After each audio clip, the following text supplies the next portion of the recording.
Melasma is a condition that is characterized by brownish gray pigmented patches, usually on the cheeks, the nose, and sometimes on the forehead.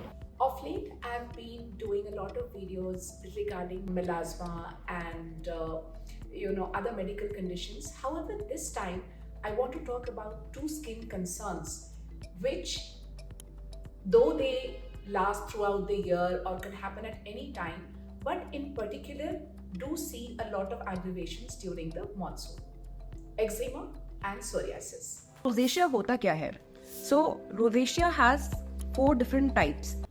Hello, I'm Dr. Anindita, and today I'm going to talk about a topic that I see very often discussed in papers or in videos or journals, and also a lot of clients with acne will suddenly come up to me and ask, Doc, is this fungal acne that I have? So the topic that I want to discuss is fungal acne. Hi, today I'm going to be talking about chickenpox scarring.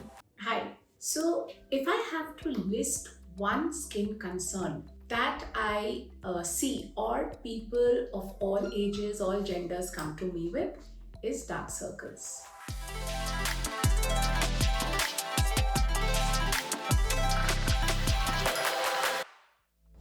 Is seen more commonly in women than in men. The usual causes of melasma is hormonal.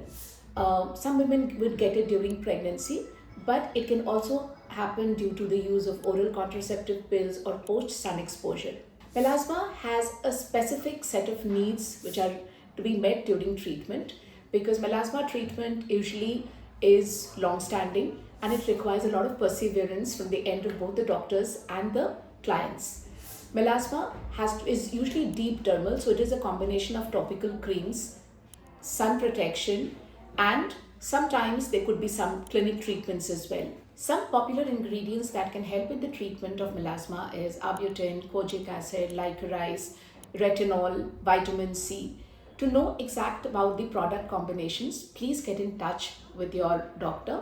If you have any concerns like melasma or any other skin concerns, we have a team of doctors at Clinically who are always ready to help you with their video consults. If you want to consult a dermatologist for treatment of melasma or any other skin concern, please find the link below. Hi, I'm Dr. Anindita.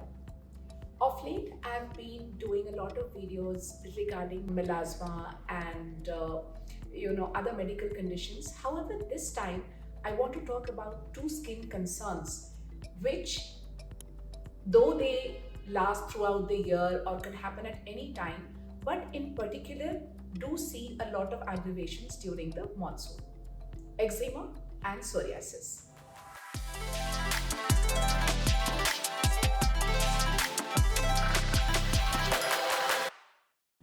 So what is eczema? Eczema is just a severe dry skin condition. A few eczematous patches or eczema can be related to being an autoimmune condition, but normally the mild eczema can just be treated with a very good barrier repair moisturizer and a gentle cleanser. Severe eczema or acute flare-ups of eczema do need to be treated with a mild steroid for a controlled number of days based on your doctor's recommendation, and then tapered off and just maintained or consolidated with your moisturizer and a gentle cleanser. Now, why does it increase during the monsoons? The monsoons, as we have seen, come with a very high level of humidity and moisture in the air, which can potentially aggravate the oil glands, the itching, and the increased sensitivity. Monsoons are known to reduce the immunity, leading to flare-up of these autoimmune conditions.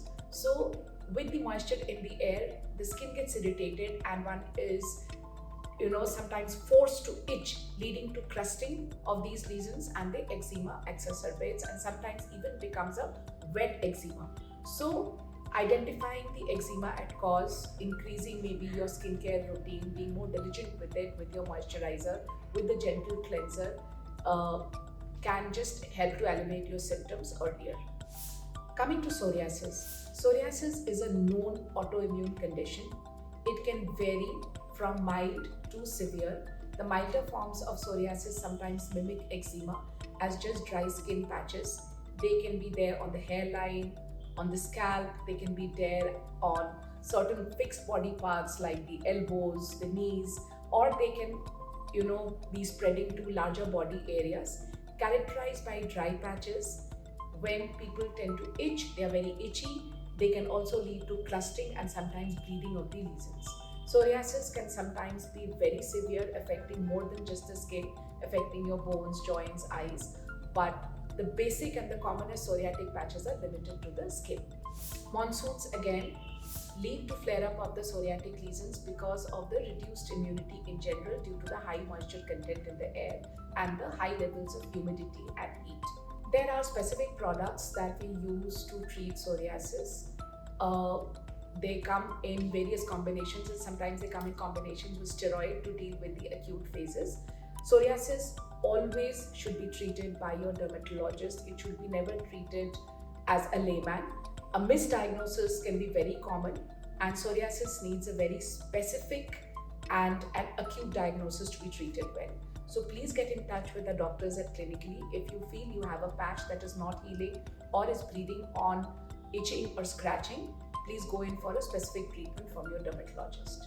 Now coming to the treatment for eczema and psoriasis for monsoon, even though I say them in the same line, they are two different conditions. For eczema, you can use barrier repair moisturizers like the clinically Hydra Soothe, the Bioderma Atoderm Balm, the Babe oil to balm cream, and the Babe shower oil. All these products are very good to deal with eczema, not only to help to treat the eczema but also to maintain the results. For scalp psoriasis, you can use anti-dandruff shampoos, you can use shampoos with coal tar. For skin psoriasis, I will again repeat that please do an one-on-one consultation with your doctors, because the treatment would depend on the grade of the psoriasis and it should be treated exactly. We've done videos on melasma, rosacea, and now psoriasis, eczema. If there are any other concerns that you would like me to address, please leave a comment.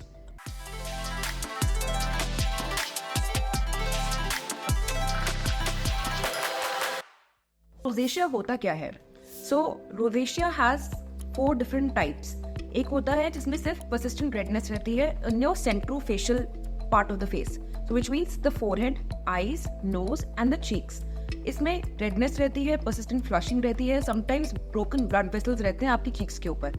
Second part is the which has pustules and papules, मतलब छोटे छोटे आपको pimples की तरह दिखाई देगा इसी central area of the face में.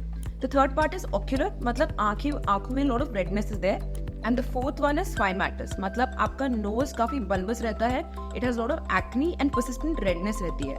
So these are the 4 kinds of rosacea. Rosacea is a very close association with a certain kind of mites called as demotex. So इसका जो treatment होता है वो कई कबार antibiotic की वजह से भी होता है. Also it has a certain association with H. pylori bacteria, which remains in your stomach. So somebody who has a lot of stomach infections can also have rosacea. Some of the triggers of rosacea are spicy food, alcohol intake, mood swings. Also, you might notice it more in your 3rd or 4th decade of life, where a lot of hormonal changes are going on. It has a very strong genetic component. If somebody in your family has rosacea, you could also start seeing the sign symptoms much earlier. So आप जैसे ही you go out of the sun, you see a lot of redness and flushing, which doesn't go even once you come inside. Apart from these common triggers, rosacea is also associated to a lot of neurological disorders, stomach disorders and cardiovascular disorders. Before we get into the treatment plan, it's very important to let you know that it's a good idea to always consult with a dermatologist, consult with a skincare expert who has a lot of experience in treating this. So self-treatment, self-medication and suffering is not the way. Talking about the treatment, the first line of treatment is using healing creams and sun protection. So avoiding triggers is another one. So in case you feel like you have rosacea, it's a good idea to cut alcohol in diet as well as in skincare products. Products containing alcohol, fragrance, these are all triggers that can make your rosacea worse. Depending on the clinical presentations, the treatment is decided by the doctor. So in case you have pustular and acne form eruptions on the face, you might be advised certain antibiotic creams.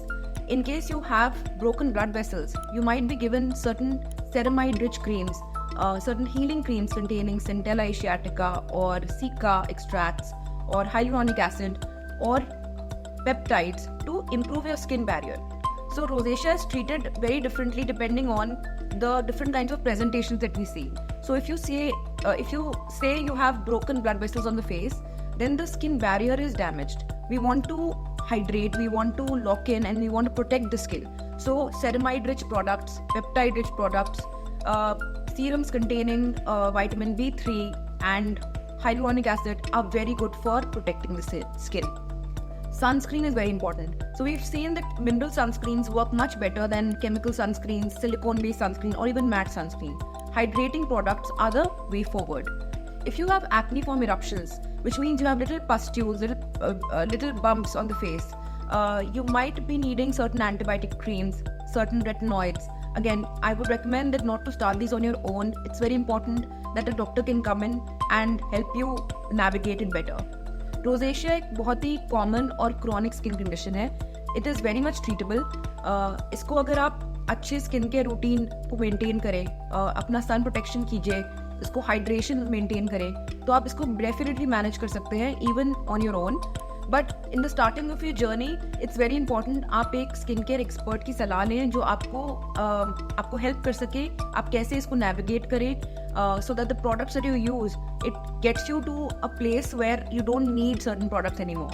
So अगर antibiotic cream की requirement है, इसको आपको long term नहीं use करना है. When to stop it will all be taken care of. There are certain oral supplements which help a lot in skin barrier protection. जैसे omega 3 है, vitamin E है, multivitamins which are specific to this concern. Probiotics also have a very important role आपके skin care, आपके skin barrier को reinforce करने के लिए. अब प्रोबायोटिक आप कैसे लें, ओरली लें, टॉपिकली लें, ये सारी चीज़ें जो है ये आपको एक स्किन केयर एक्सपर्ट ही एडवाइस कर सकता है. So it's a very good idea to take a consultation. So you can go to the description box below जहाँ पे आपका वीडियो कंसल्ट का लिंक होगा. आप एक पर्सनलाइज ट्रीटमेंट प्लान ले सकते हैं रोजेशिया का to tackle this and to manage rosacea very very effectively. Hello, I'm Dr. Anandita, and today I'm going to talk about a topic that I see very often discussed in papers or in videos or journals, and also a lot of clients with acne will suddenly come up to me and ask, Doc, is this fungal acne that I have? So the topic that I want to discuss is fungal acne.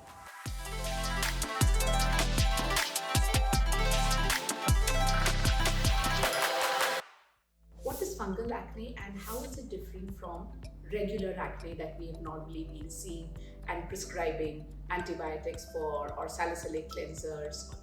So fungal acne, obviously it is caused by an excess of moisture in the air, excess of sweat, and in ideal circumstances there would be no hormonal issues or no other bacterial issues that we normally associate with a typical acne that will start with excessive oil production, hormonal causes, blockages of oil glands, clogging of pores. So fungal acne will typically manifest in the monsoons, and one of the characteristic feature is that it will always present with some kind of itching. The presentations clinically also, they are usually seen as clusters of red bumps, sometimes as white tip pustules, but they will usually always come with a history of itchy bumps, and come up mainly on the forehead, on the hairline, on the back, arms and shoulders. It can also come after friction, after shaving, waxing or using hot water. So when you have this history, a sudden outburst of crops of red bumps, itchy bumps on a person who has had no previous history of acne, and also who is not responding to the typical acne medication like a clindamycin or a benzoyl peroxide or even a salicylic face wash, you kind of can get it into your mind that this could be a fungal acne or acne due to humidity or moisture in the air. Now, how do we approach fungal acne? So obviously the first step is minimizing the causes. So avoid touching your face too often. Be very particular about the hot tubs that you might be using or the public washrooms that you might be using, because fungal acne will usually come because of a shared infection. So the environment has to be clean. Cleanse or bathe regularly to wipe off the residue and to wipe off the buildup. use an antifungal face wash or a body wash as well as a shampoo. Use light makeup, and fungal acne will typically not resolve with a 2% salicylic face wash or a benzoyl peroxide, but we might need a local antifungal cream to treat it for a couple of days. When it comes to oral antifungals, I'm a little careful about whom I'm prescribing it to because of the side effects of gut issues that it can cause. So I would evaluate the person properly, see if the person is married or maybe planning to conceive soon. Then I maybe hesitate, or people who have very sensitive gut issues. But I'll depend more on topical antifungal agents. Again, my emphasis would be on a one-to-one consultation, because from a general hearsay or from a general recommendation that we see on videos or on stories, it is very difficult for one to assess whether it is a bacterial and fungal acne, and in either case the correct treatment is extremely important, because we could be treating fungal acne with antibiotics and it would not go away for years, and in the same case if it is an actual bacterial acne and we put antifungals, it is the same story. We will never be able to treat it, and we might actually end up harming the skin more. And at Clinically, this is exactly what we do. We give you the opportunity to have a one-on-one consultation virtually. It's very easy, and the doctors are available at all times. So please connect for a one-on-one consultation to get the exact remedy for your concerns. So far, I've not really done any discussions on the acne. So I would like all my viewers to comment on specific acne concerns, because acne is a very wide topic. And if you message me, if you DM us your specific concerns, we will create a whole new playlist along the acne story and hopefully come up with a lot more suggestions to benefit and treat your acne. Hi, today I'm going to be talking about chickenpox scarring.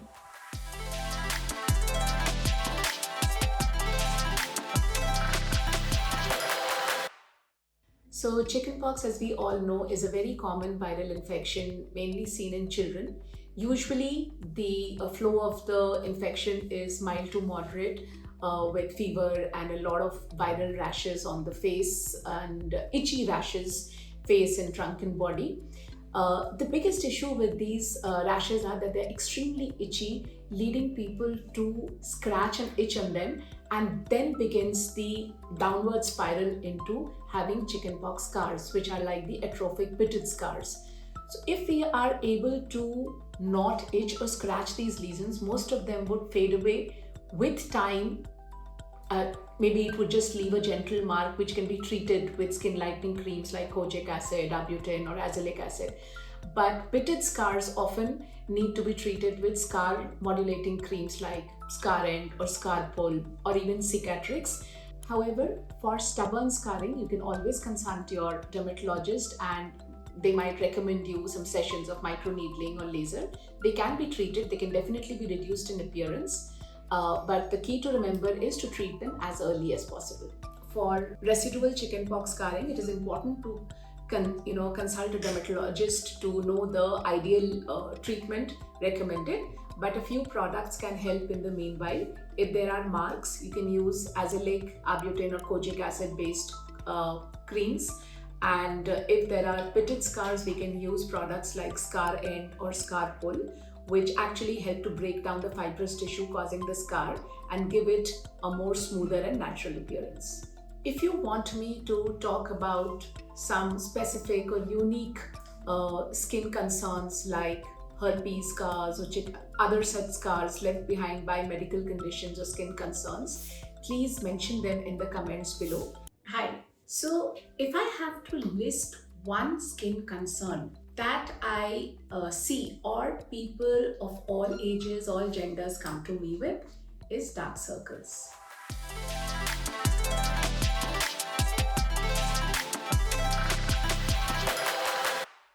So obviously it's extremely common, and the difficult thing about it is that dark circles are almost impossible to treat without modifying your lifestyle. So if we are just going to be dependent on a bunch of very good creams, however expensive they are, we are going to achieve about a 40 to 50% of the results. So essentially, the first step whenever we come across dark circles is to be able to identify that which one of the multiple triggers of dark circles is more active in this person. So it can range from nutritional deficiencies, low hemoglobin, low B12. It can result from inadequate sleep. It can result from too much screen time. It can be genetic, and it can also be a cause of the loss of fat around the eye area. So the eye area, as we know, is one of the most gentlest and the delicate areas in the face, and it comes with what we call as a subcutaneous fat, which we tend to lose very early in life, leading to a hollowing or a sunken eye look. And this hollowness gives you a shadow effect, enhancing the dark circle look. So how do we treat dark circles? And so dark circles can be treated with the various combinations of ingredients like vitamin K, haloxyl, multiple peptides. How does vitamin K help? So normally what happens is dark circles are also caused by the leakage of blood from the tiny capillaries in the eye area, giving a very bruised look. So vitamin K helps to absorb these blood pigments and relieve the pigment-induced dark circles. Haloxyl is a peptide. It not only tones and improves the collagen around the eye area, but also has a similar effect to vitamin K on the blood pigments. And you have certain hyaluronic acid or peptide-based serums that actually improve the contours around the eye area by inducing collagen and hyaluronic acid. Together, once the eye area is more firmer and more contoured, the eyes look fresher. Obviously the circulation improves with the regular application of serums, and along with the application of these creams, please come and take advice from your dermatologist or your esthetician to understand what all in terms of treatments, because here I strongly believe along with the creams there are certain treatments that can help you, treatments which improve the circulation around the eyes, treatments that kind of can induce more collagen, as in microneedling, which can really impact the long-term effects of dark circles. So now, assuming that you are already going to work on your lifestyle to minimize the triggers that are causing the dark circles, these are a few of the creams, under eye products that you can use as home care. The FCL Eye Refining Matrix, the Clinically Under Eye Cream, the Estin K-Ox Eyes, the Epic Eye Revitalizing Formula, and there is the Embryolus Eye Contour Cream. All of them have shown very good results along with modifying your lifestyle. Do like and subscribe to our channel and share the video as much as possible.